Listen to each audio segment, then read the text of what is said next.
Plancha na may 1,000 watts. Rice cooker na may 800 watts. Electric fan na may 60 watts. Cellphone charger na may 45 watts. Mga kapatid, mga kaibigan, kaya bang isaksak yan? Kaya bang itong i-sustain? Hindi ba masusunog itong aking hawak na extension wire? Kung yung apat na nabanggit ko ay sabay-sabay nating isasaksak o gagamitin gamit ang extension wire na ito. Current po ang ating aalamin para po ma-determine natin na kaya nito. Mga kaibigan, sa extension wire po, yung legit po extension wire ha, hindi po yung mga nabibili doon sa mga sidewalk. Hindi po legit yan. Hindi po safe yan. Yung legit po na extension wire ang in-explain ko dito.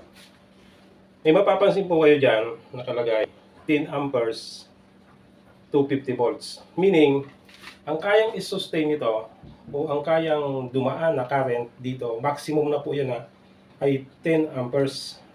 Nakalagay po yan diyan. 10A, makikita nyo.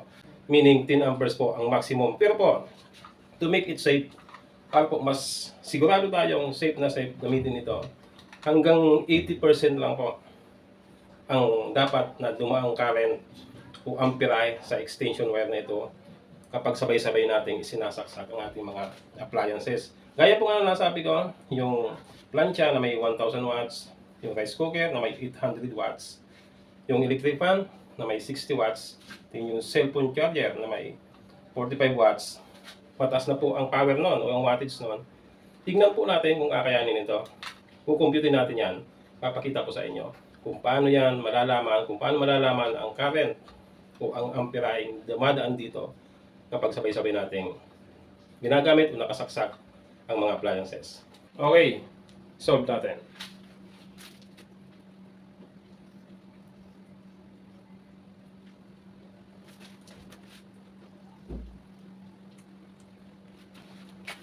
Mga kapatid, example ko ito. Ito yung 1, 2, 3, 4. Sabihin, yan yung mga saksakan ng extension. O yung extension wire, ano? Which is may 10 amperes po yan na nakalagay dyan. Sabi ko nga, dapat maximum 10 amperes ang dapat na dumadaloy na current dyan. Pero to make it safe, gawin lang natin 80%. Ang 80% po ng 10 is 8. Dapat 8 amperes lang ang dapat na dumaloy na current o amperahe sa extension wire na yan kapag sinaksak natin ng sabay-sabay yung babanggitin kong mga appliances. Yung unang saksak po natin dito, yung rice cooker. Yan po ay may 800 watts na power. The second naman ay yung plancha, yung iron.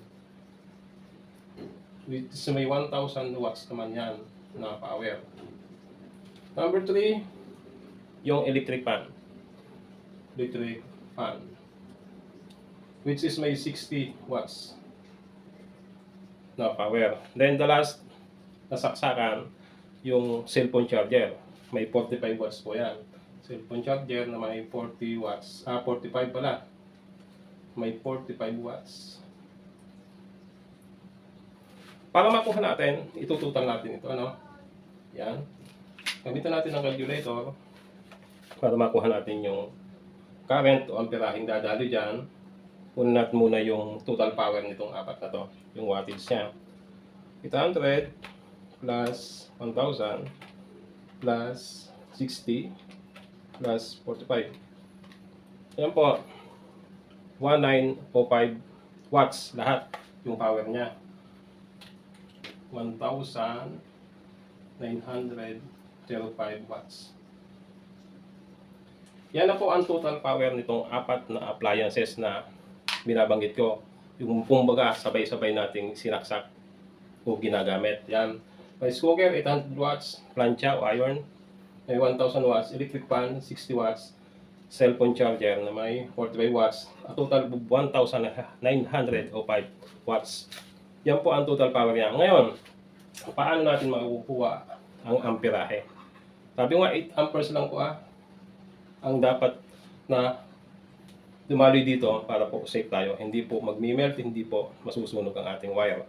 Okay, simple lamang po yan. Ang formula niyan, tubing tayo ng triangle. Itihin natin dyan. Yan po ang tinatawag na Ohm's Law. Yan. Ito yung power, P. Ang I po, intended for current po yan ha. Yung symbol po niya. And then yung B is voltage. Now, ito na susundan natin.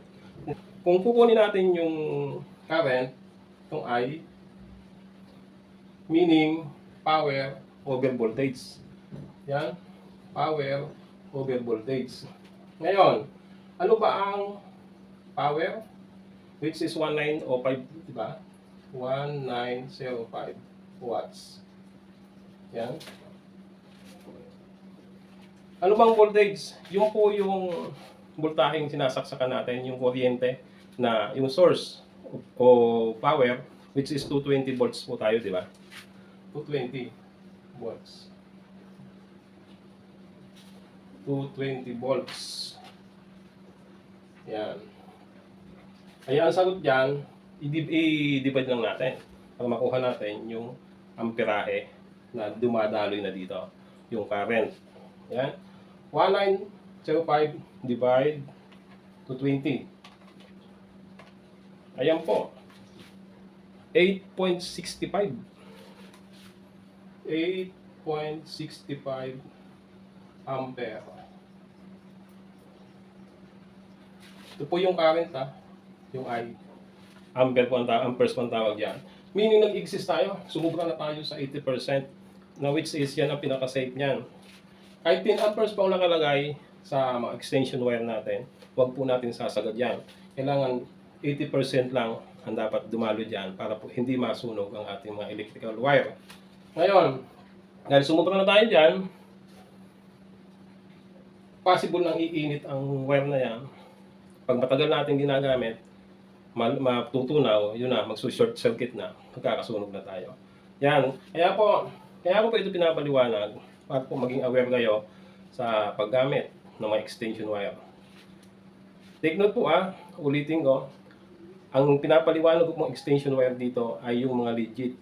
Hindi po yung mga extension wire na nabibili natin sa mga sidewalk na yan, sa mga kung saan-saan lang.